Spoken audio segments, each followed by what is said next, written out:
Welcome to Disturbing the Peace with Pastor John Amanchukwu. The question is, do we have a border crisis? Is there something nefarious going on in America when it comes to border control? Currently, approximately 20 million illegals, and this estimate may be low, live in the U.S., okay? And that is equal to the population of the state of New York. The number of illegals crossing has doubled under Biden's administration. I want to know from you, do we have a border crisis? Take a look at video A.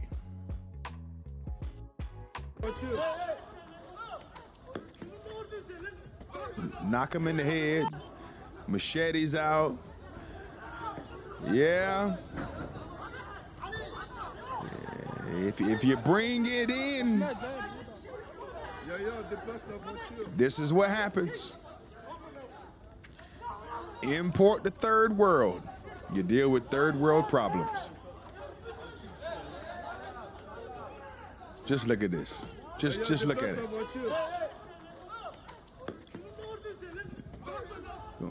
Hit him in the head with a machete. Come on, man. See? See? Look at this. Just look at this. All in the street. All in the street. Come on, man.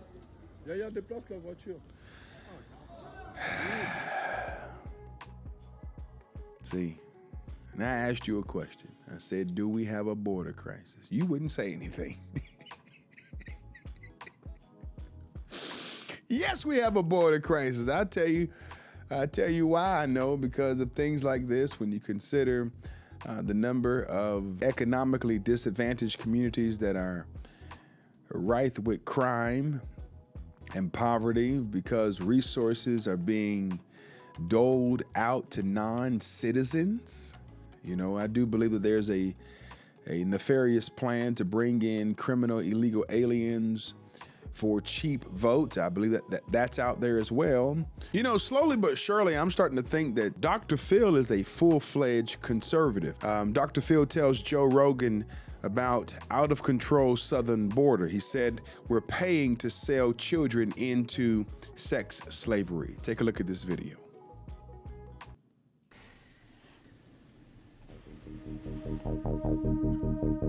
These children that are coming in with someone that says, I'm their mother, aunt, uncle, or whatever, we have no way of verifying that. We do not. We used to. Under President Trump, we had rapid DNA testing. That's been done away with.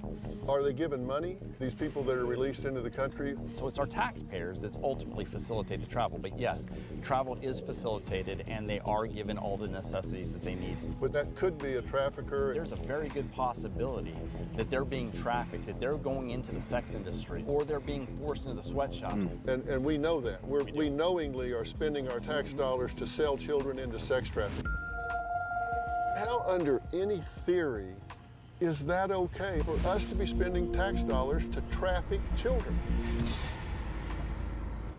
Holy shit. Now, this is the head guy on the border. And I asked him when this went on a little more, we went in more depth. See, no one has ever asked him pointed questions before. Children are winding up missing. Fentanyl is coming into our country. You have people who come into our country who don't understand what side of the road to drive on. So they drive on the wrong side of the road and they kill someone in a vehicle crash. Consider Laken Riley, killed, murdered by a Venezuelan while she's out on the trail running. A story was recently released today. I'll read it to you. Here it is. Here's the article. A Honduran illegal alien who crossed into the U.S. unlawfully in 2021 and raped a 13-year-old girl in Virginia in 2022 has been sentenced to 5 years in federal prison. Securing the U.S. southern border is pro-woman. I mean, it's bad. Why does it take a Dr. Phil to have to go to the border ask just simple and just basic questions. You know, we have an organization called the FBI, the Federal Bureau of Investigations. And why can't they ask those simple questions? Why does it take someone from Merritt Street, okay? Why does it take Dr. Phil to come and ask a simple question? Something is going on behind the scenes.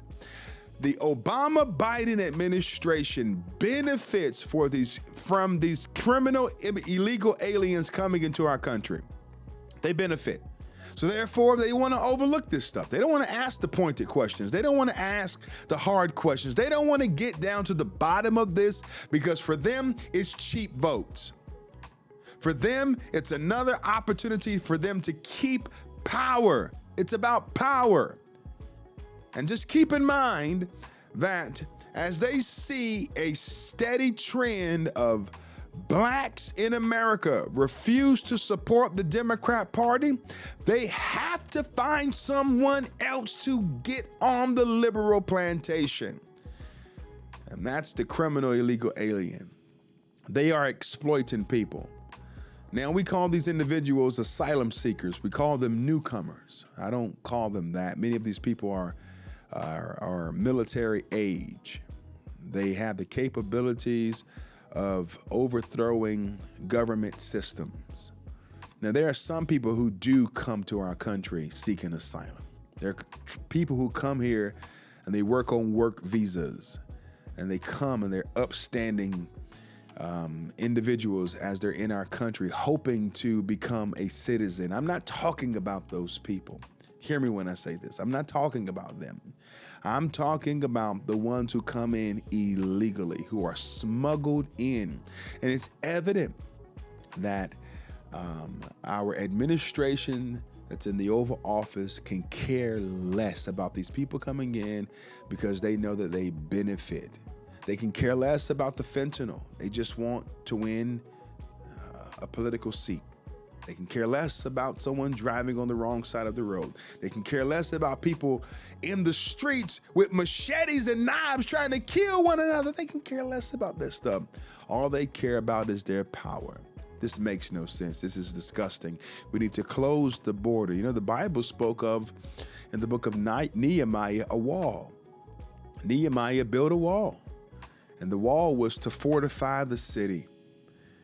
And in the same manner that Nehemiah built a wall, we need to build a wall, a very big wall. We need to finish the wall. Thank you for tuning in to Disturbing the Peace. God bless you.